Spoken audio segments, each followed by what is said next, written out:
អរគុណសន្តិភាពអរគុណនយោបាយឈ្នះឈ្នះ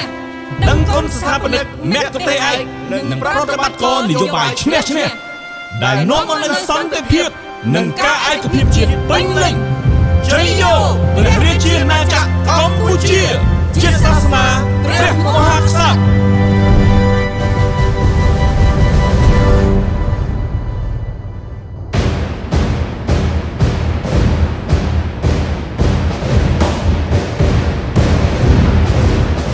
ឈាមជាកូនខ្មែរយើងត្រូវរួមគ្នា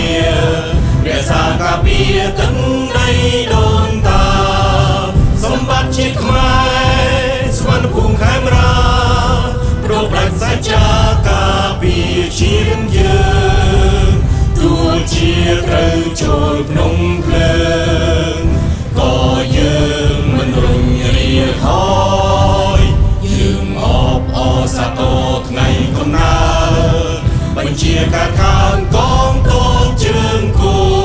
24មករាអស្ចារ្យក្នុងលោ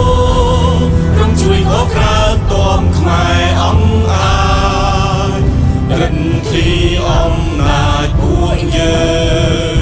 បញ្ញាការពារសន្តិភាព